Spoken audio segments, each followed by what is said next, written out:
அதை நான் பொருத்தனையாக தர்றேன். முதல் பலன் உமக்குத்தான்.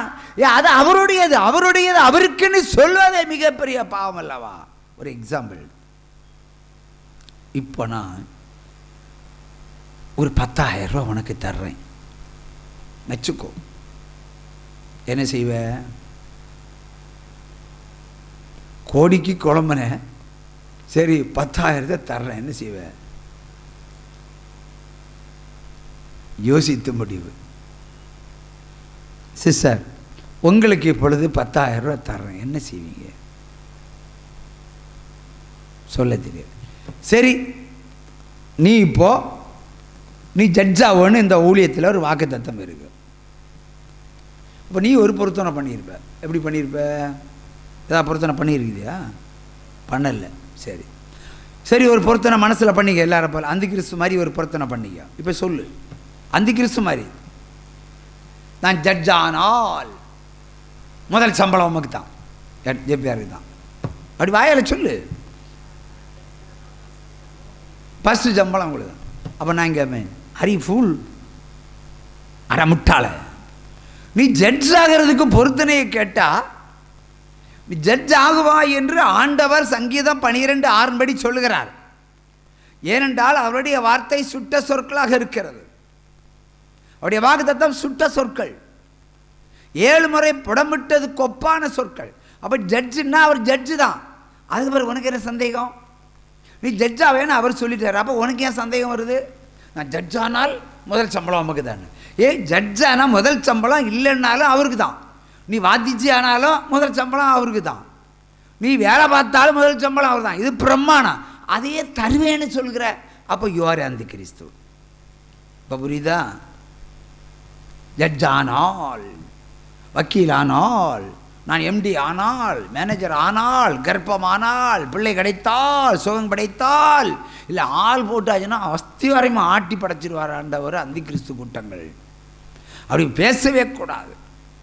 வேலை கிடைப்பதற்கு பொருத்தனை, தடையை நீக்குவதற்கு பொருத்தனை, அதை செலுத்தினா நீ ஜட்ஜ் ஆவா. இல்லைன்னா அவருக்கு வாக்குத்தத்தம் வேலை செய்யாது. அதான் மேட்ரு. நீ ஜட்ஜ் ஆவா என்று பகிரங்கமாக சொல்லியாச்சு. சாத்தான் சும்மா இருப்பானா? ஜட்ஜ் ஆகிப்பார். என் ஜட்ஜ் ஆகாமல் இருக்கிறது என் நல்ல வழிகள் உண்டு. அத்தனை பிசாசும் உனக்கு எதிராக செய்வான். உடனே அங்கே அப்ளை ஆகணும். என்ன? நாகும் 1:15, இதோ புதிய சுவிசேஷத்தின் கால்கள் சீயோனொளி இறங்கி வருகிறது. யூதாவிய உன் பண்டிகையை ஆசுரி, உன் பொருத்தனையை செலுத்து. துஷ்டனி நீ கடந்து வரான், துன்மார்க்கன் முற்றிலுமாய் சங்கரிக்கப்பட கடவன். இதா வசனம், இதா வேதம், இதா சத்தியம். நீ பொருத்தனை செலுத்தினா உன் வழியில் அவன் கடந்து வரமாட்டான். இல்லைன்னா வருவான்னு அர்த்தம். உன்னை படிக்க விடாம தடுக்கிறதுக்கு அவன் வருவான். வழி தப்பி போக செய்யறதுக்கு அவன் வருவான். உள்ளத்தில் இச்சைகளை ஏற்படுத்த வருவான். உலக வாழ்க்கையை வாழ்வதற்கு அவன் தூண்டுவான். பாவ இச்சைகளை அரங்கேற்றுவான். படிப்புக்கு விரோதமாக என்ன வேணுமா செய்வான். லாஸ்ட்ல தேர்ட் இயர் முடிக்கிறதுக்கு முன்னாடி செகண்ட் இயரில் கர்ப்பமாய் கல்யாணம் பண்ணிட்டு போயிட்டு இருக்க வேண்டியதுதான். சாத்தான் ஜெயிச்சாச்சுல்ல. பரவ சொல்லுவான், ஆண்டவர் வாக்குத்தத்தம் கொடுத்தாரு, ஒன்றுமே நடக்கல. ஆமாம், எப்படி நடக்கும்? நீ பொறுத்தனை செலுத்தலையே. செலுத்தினதான் நடக்கும். வேலூர் மாவட்டத்தில் ஒரு +2 படித்த பிள்ளை, +2 படித்த பிள்ளை ஓடி போய் கல்யாணம் பண்ணியாச்சு.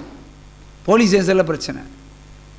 போலீஸ் ஸ்டேஷனில் என்ன பிரச்சனைன்னு சொன்னால், மைனர் ஆனால் கர்ப்பம், கல்யாணம் பண்ணியாச்சு.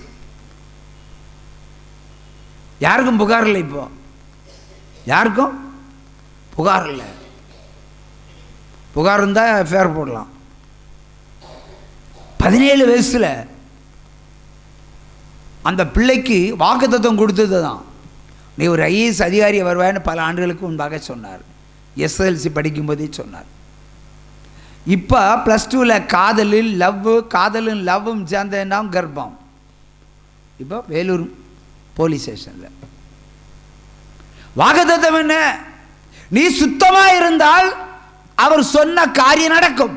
நீ சுத்தமில்லை, நீ IAS ஆகுறதுக்கு பொறுத்தனை செலுத்துன்னு சொன்னால் இன்னைக்கு வரை செலுத்தலை. ஆனால் கர்ப்பமாக நிற்கிறான். இப்போ சொல்கிற, ஐயா நான் என்ன செய்யணும்?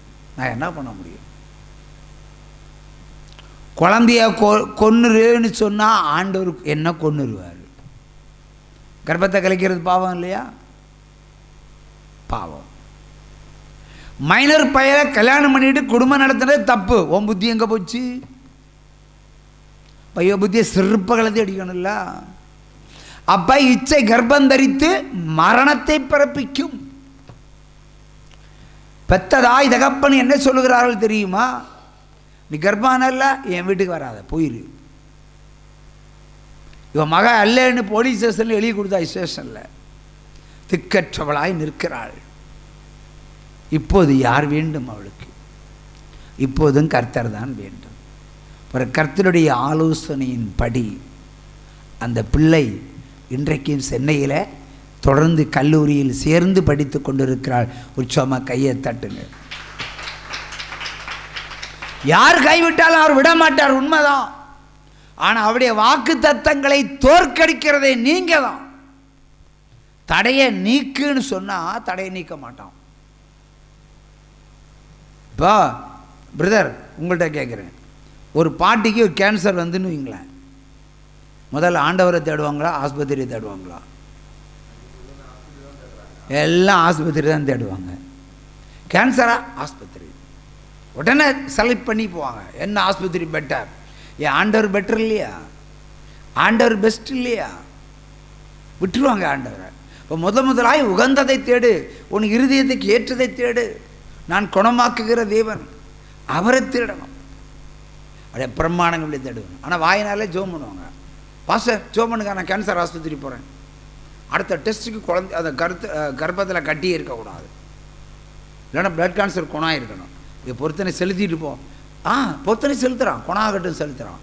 அப்போ இதுதான் அந்தி கிறிஸ்துனுடைய விசுவாசிகள். கர்த்தர் மேல் நம்பிக்கை வைக்காமல் உலகத்தின் மேல் நம்பிக்கை வைக்கிற ஒரு கூட்டம். ஆகவே வேதம் என்ன சொல்கிறது? ஆண்டவரை கனப்படுத்து முதல்ல. ரெண்டாவது, உலகத்தை பார்க்கலாம். உலகத்தில் உயர்த்துவது ஆண்டவர் தான். நீ எவ்வளோ தூரம் ஓடினாலும் உலகத்தில் எவ்வளோ தூரம் ஓட முடியும்? உலகத்தை நேசிக்கிறவன் எவ்வளோ தூரம் ஓட முடியும்? ஒரு ஓட்ட பந்தயத்தில் ஓடுறவன் ஓடி ஓடி ஓடி ஓடி இறைச்சல் அடைஞ்சு அப்புறம் ஓட முடியாமல் மூச்சு வாங்குவான் இல்லையா? ஒரு மூச்சு வாங்கின ஒரு சகோதரனை கூட, கண் பார்வை இல்லாத ஒரு சகோதரனை கூட ஒரு சப் இன்ஸ்பெக்டராக பார்த்த ஊழியம் இந்த ஊழியம். கையை தட்டலாம். அல்லேலூயா. இதே மாவட்டம் தான்.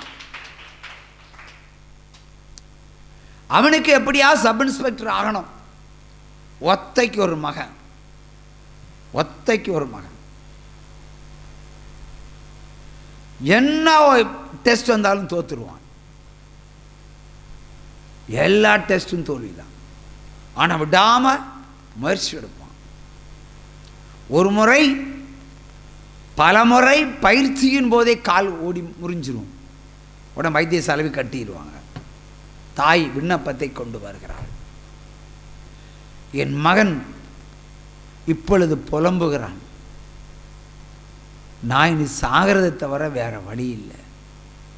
தனியாரில் வேலை கிடைக்கல, காவல்துறையிலையும் வேலை கிடைக்கல, கண் பார்வை மங்கி விட்டது, இனி எனக்கு காவல் நிலையத்தில் வேலை கிடைக்காது என்று விரக்தி அடைந்த ஒரு மகன் ஒரு முறை நாங்கள் அந்த இல்லத்திற்கு கடந்து செல்கிறோம். விண்ணப்பத்தை கேட்டு கடந்து செல்லும்போது இரவு 8:30 மணி.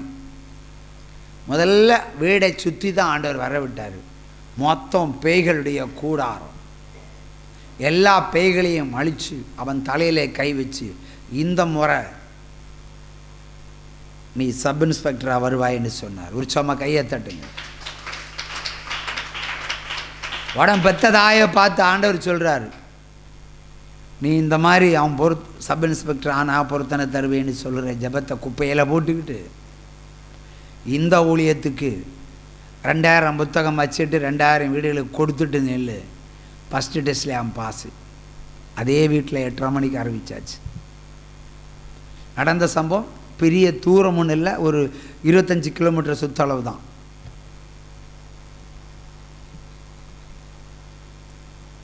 முதல் ஓட்டப்பந்தயம். ஓட்டப்பந்தயத்துக்கு முன்னாடி ட்ரைனிங் போகிறான். ஓடுவாங்களே, ஓடுமா கால் முறிஞ்சுது.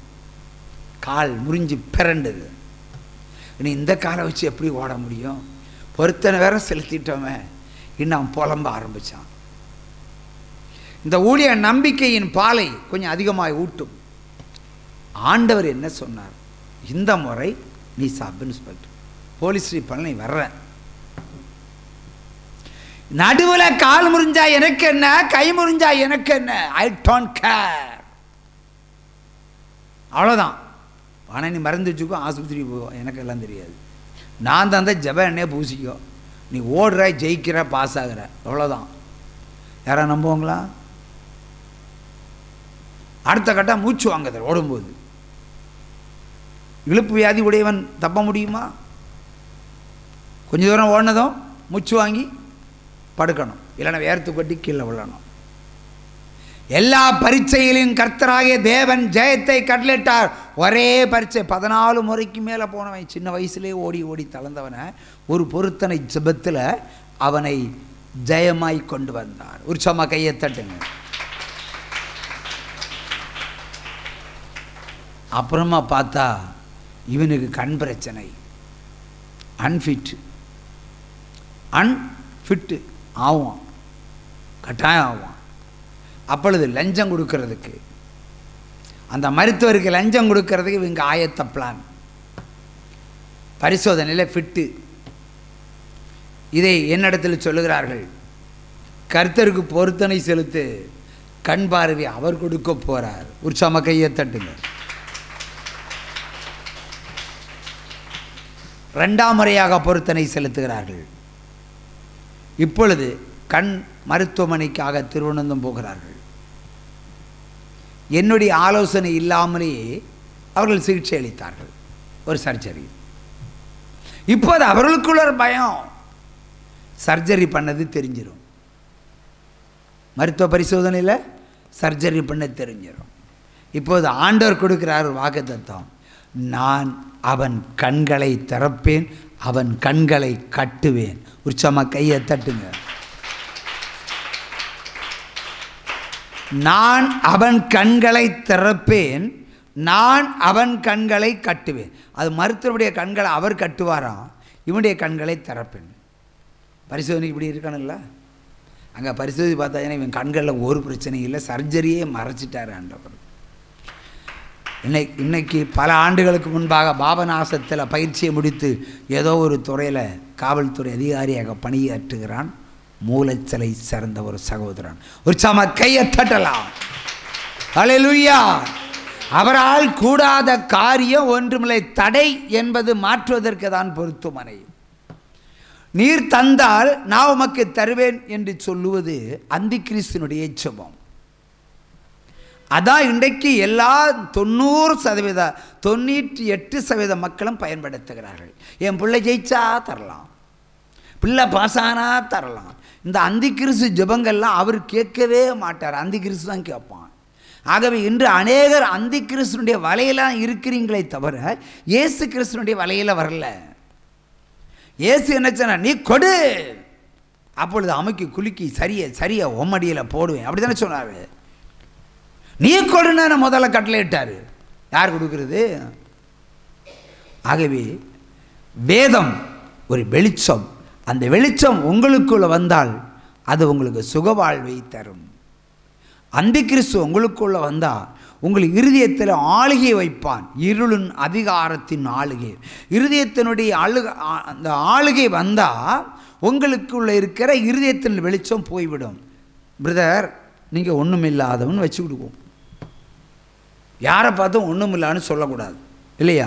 ஏன்னா இன்றைக்கி நம்ம ஒன்றும் இல்லைன்னா நாளைக்கு நம்ம பணக்காரங்க இல்லையா? நாளைய பணக்காரன் இன்னைக்கு பிச்சைக்காரன். லைஃப் இஸ் சர்க்கிள், ஒரு ஓட்டம்தான்.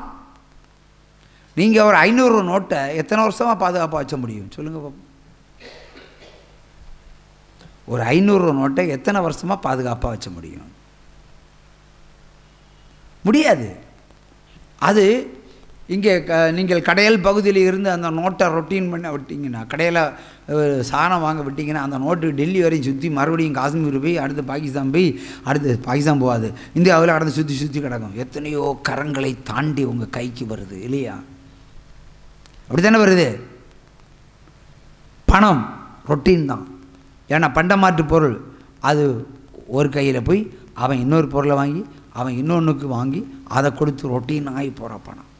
ஒருவேளை உங்கள் கையில் வச்சுருக்கிற காசு விபச்சாரி சம்பாதிச்ச காசாக கூட இருக்கலாம். தூக்கி எறிய முடியுமா? காசு இல்லையா, தூக்கி எறிய முடியுமா? இல்லை அந்த பணம் எப்படி சம்பாதிச்சு உங்கள் கைக்கு வந்துன்னு சொல்ல முடியும்? நீ வேலை செஞ்சு உனக்கு 500 ரூபா வந்திருக்கலாம், அவன் கொள்ளையிட்டு தந்திருக்கலாம், பிறரை ஏமாட்டி தந்திருக்கலாம். அது தீட்டல்லவா, தூக்கி எறிய முடியுமா? முடியாதுல்ல. இங்கே முத்தமிட்டுலேயே வைப்பீங்க பணத்தை. நிறைய இருந்தால் துப்பலிட்டு எண்ணுவீங்க. பணம்